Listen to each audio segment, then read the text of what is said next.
दोस्तों 6 यूनिट, कितना unit? 6 unit, 5 एक 6 यूनिट है 12th क्लास फिजिक्स में।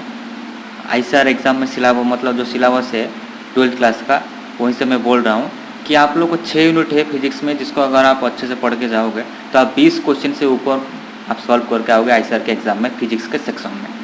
आप लोग को याद होगा, अगर आपने मेरा लास्ट वीडियो देखे होंगे, मैंने लास्ट वीडियो पर बोला था कि 7 चैप्टर, कितना 7 चैप्टर मैंने बोला था 11th क्लास से, जिसको अगर आप अच्छे से पढ़ोगे आपको 20 क्वेश्चन मिलेगा। तो वहाँ 20 क्वेश्चन बोल दिया, यहाँ 12th को भी 20 क्वेश्चन बोल दूंगा। 50 क्वेश्चन आता है आईसीआर के एग्जाम में फिजिक्स के सेक्शन में, तो 40 क्वेश्चन आप कर लोगे, टॉपर बन जाओगे, मुझे मिठाई खिला दोगे, ठीक है ना।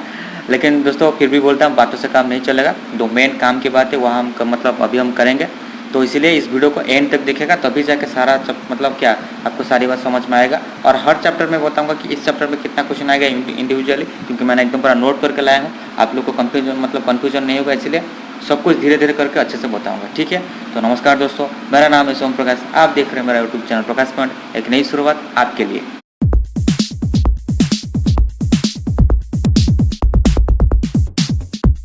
तो दोस्तों सबसे पहले मुझे एक बात बताओ, कुछ लोगों को लगता है 12th क्लास आसान फिजिक्स है, मतलब 12th क्लास में फिजिक्स हमारा आसान रहता है, और कुछ लोगों को लगता है टफ। मैं जो पढ़ता था मुझे टफ लगता था 12th क्लास, 11th आसान लगता था, लेकिन 12th टफ लगता था। तो इसलिए मैं सारा मेरे हिसाब से जो मैंने 6 यूनिट इकट्ठा किया हूँ, शायद 1-2 यूनिट है जो आसान है, बाकी जितने भी यूनिट है मेरे हिसाब से सब कुछ टफ है। तो इसलिए अगर आपको 12th क्लास टफ लगता है, यानी कि बहुत ही मुश्किल लगता है, तो क्या करेंगे दोस्तों, प्रैक्टिस ही करेंगे उस मुश्किल को मिटाने के लिए। तो दोस्तों इसलिए पहले हम लोगों ने चलते हैं, पहला यूनिट क्या है जहाँ से कि आप लोग को 3 क्वेश्चन आएगा, उसका नाम क्या है? वो है करंट इलेक्ट्रिसिटी। क्या नाम है? Current electricity, one of the most crucial unit, most crucial, खाली क्रूशियल भी नहीं, 12th क्लास फिजिक्स में 3 क्वेश्चन आएगा। पोटेंशियोमीटर, मीटर भी, ये सबको आपको अच्छे से ध्यान देना है।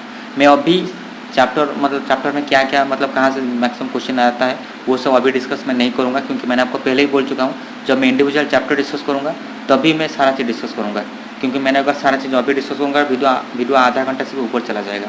मेरे बात आप समझ में आते हैं ना। तो इसलिए मैं यहाँ पर सिर्फ हर चैप्टर में कितना क्वेश्चन आता है वही सिर्फ बता पाऊँगा, ठीक है।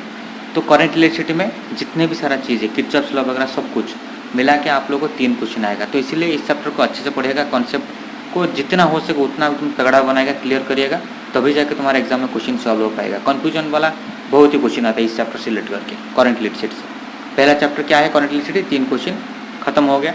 दूसरा जो बड़ा सा यूनिट है वो है moving charges and magnetism. Magnetism में कुछ क्वेश्चन आसान रहता है, for example theoretical question, diamagnetic, paramagnetic, ferromagnetic, लेकिन जो बाय-सवार्ट्स लॉ, एम्पियर्स लॉ और ये सब लॉ का जो एप्लीकेशन करके जितने भी क्वेश्चन होता है वो सब मेरे हिसाब से मुश्किल रहता है। तो ये सब को सॉल्व करने के लिए आप लोग को कॉन्सेप्ट को बहुत ही अच्छे से समझ लेना चाहिए, और जितना हो सके उतना प्रैक्टिस कर लेना चाहिए प्रॉब्लम्स को, स्पेसिफिकली प्रीवियस ईयर क्वेश्चन, किसका?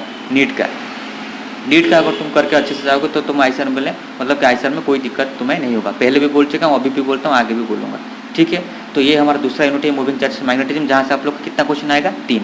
क्लियर हो गया। तो हमारे पास अभी तक कितना क्वेश्चन आ गया? वहाँ से 3 करंट इलेक्ट्रिसिटी से, और यहाँ यूनिट्स मतलब इस यूनिट से हो गया 3 क्वेश्चन, 3 करके 6 क्वेश्चन हो गया।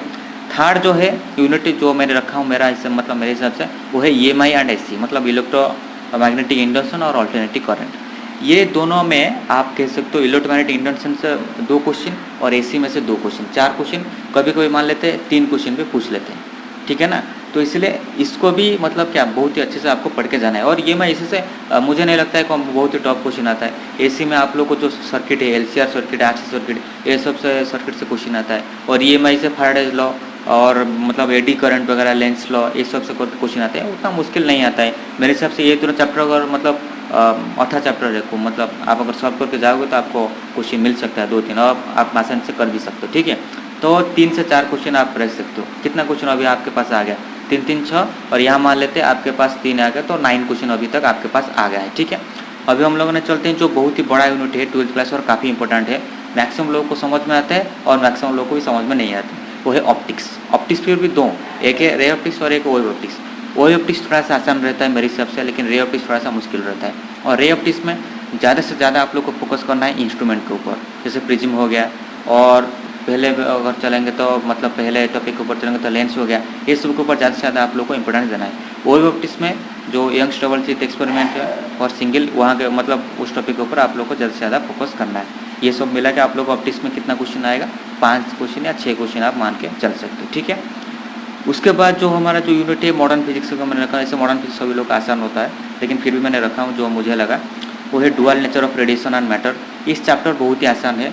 के max equals to H C by lambda minus 5, मुझे अभी भी याद है जब मैंने पढ़ा था, कितने साल हो गए काउंट करना पड़ेगा। तो ये फॉर्मूला रिलेट करके मैक्सिमम टाइम क्वेश्चन आता है। फोटो इलेक्ट्रिक इफेक्ट हर साल क्वेश्चन आता है, इस बार भी आएगा, पक्का आएगा, लिख के रखो, 2 क्वेश्चन आएगा मिनिमम, ठीक है ना। ये आसान रहता है। और उसके बाद लेकिन जो लास्ट यूनिट मैंने रखा वो है इलेक्ट्रॉनिक डिवाइसेस। ये भाई सबसे इम्पोर्टेंट चैप्टर, मतलब सबसे इम्पोर्टेंट यूनिट में इसको मैं मतलब क्या, मेरे हिसाब से ये यूनिट अगर तुम हटा लिए तुम्हारा पढ़ाई से तो 3-4 क्वेश्चन गया, एकदम डायरेक्ट चला जाएगा। क्योंकि यहाँ पर तुम लोग को रजिस्टर मतलब क्या रेक्टिफायर पढ़ना है, ट्रांजिस्टर पढ़ना है। लोग क्या पढ़ते हैं, खाली होल पढ़ते हैं, इलेक्ट्रॉन पढ़ते हैं, मतलब हमारा सेमीकंडक्टर हो गया, लेकिन ऐसा नहीं है दोस्तों, सारा चीज़ आप लोग को पढ़ना है, ठीक है ना। और बहुत सारा डिफरेंस यहाँ पर है, बहुत सारा कन्फ्यूजन है सेमीकंडक्टर वाला। अगर कोई इंजीनियरिंग का स्टूडेंट इस वीडियो को देख रहा है, या मान ले तुम फ्यूचर में जाके इंजीनियरिंग करेगो मतलब करोगे, तो एक सेमिस्टर पे खाली आप लोग को सेमीकंडक्टर का मैक्सिमम चीज़ पढ़ना है, ठीक है ना। लेकिन वो मैक्सिमम यहाँ लेकिन हमको उतना सारा चीज़ नहीं है जितना सिलेबस में ही है, आईसर के सिलेबस में वही चीज़ हम लोग को पढ़ के जाना है। और खाली आईसर के लिए भी नहीं, नीट के लिए भी ये काफ़ी इंपॉर्टेंट है। लॉजिक गेट से भी हर साल कर मतलब मैक्सिमम साल क्वेश्चन आता है, आईसर में भी इस बार आने का चांसेस भी ज़्यादा है। तो इसलिए इस चैप्टर से मैं 3 या 4 क्वेश्चन बोलता हूँ मेरे हिसाब से आएगा, तो इस चैप्टर का आप स्किप नहीं करिएगा, बहुत ही अच्छे से पढ़ के जाइएगा। तो दोस्तों यही थी पूरा 6 यूनिट, जहाँ से आप लोगों को काउंट करोगे, मैंने काउंट बीच में करना छोड़ दिया। अगर आप काउंट करोगे तो आपको 20 क्वेश्चन के आसपास जरूर मिलेगा। इसलिए दोस्तों इस 6 यूनिट को बहुत ही अच्छे से पढ़ के जाना है। 6 यूनिट में मेरे हिसाब से 1-2 यूनिट आसान है, लेकिन बाकी जितने भी यूनिट है बहुत ही मुश्किल है यूनिट है। बहुत ही अच्छे से आप लोग का सारा कन्फ्यूजन क्लियर करके पढ़ के जाना है एग्जाम में, तभी जाकर आपको क्वेश्चन को सॉल्व कर पाओगे और आप सिलेक्शन ले पाओगे, ठीक है।